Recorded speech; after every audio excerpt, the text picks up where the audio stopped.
Hallo, wie schön, dass du heute wieder bei mir bist. Ich freue mich sehr, wenn du neu hier bist. Ich bin Freya und meine Leidenschaft gilt der Acrylmalerei. Diese kombiniere ich liebend gerne mit Strukturpaste.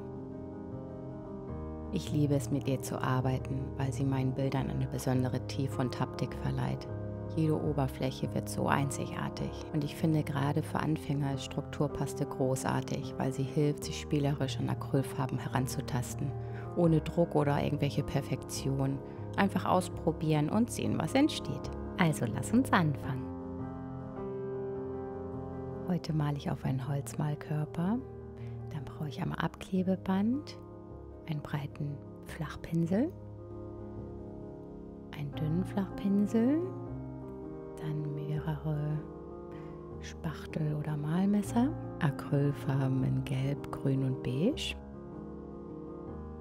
sowie schwarze und goldene Farbe,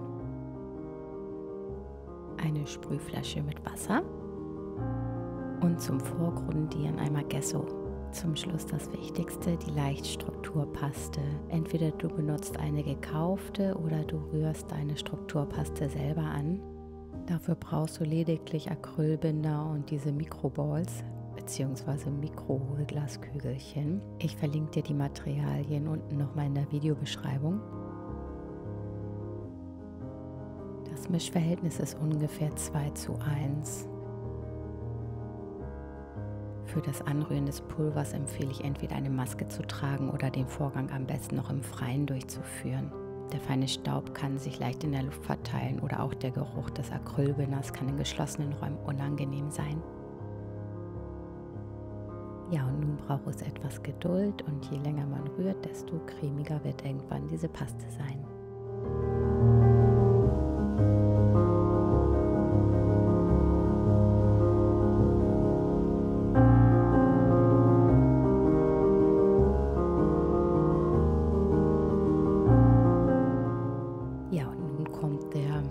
Schönste Arbeitsschritt, in den ich mich stundenlang verlieren kann. Probier mal ruhig mehrere Werkzeuge aus, um zu sehen, was denn dein Favorit ist.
Bilder lasse ich immer über Nacht trocknen.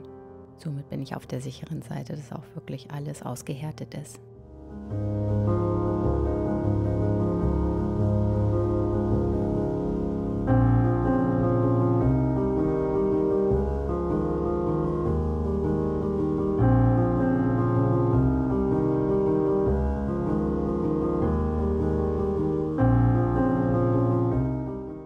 Damit ich die Farbe besser verstreichen kann, benetze ich immer noch mal den Untergrund mit Wasser.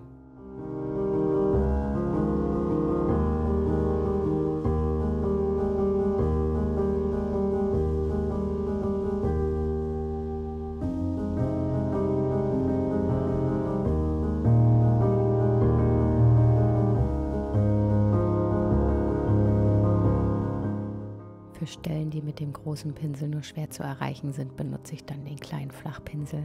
So wie hier, wenn ich mehr Kontrolle über die Details haben möchte.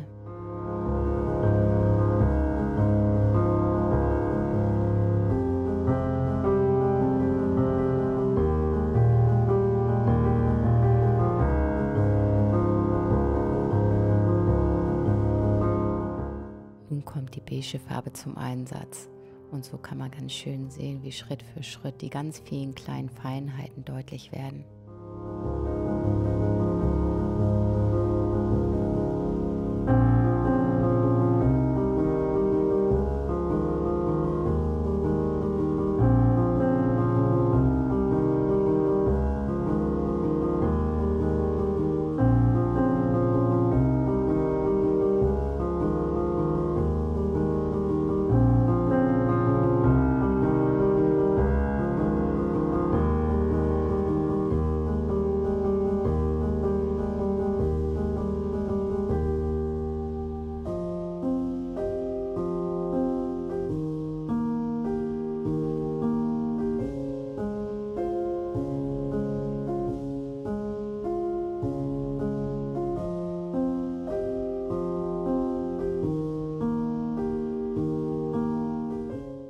Ja, und nun noch ein bisschen Gold, damit das Bild Wärme bekommt.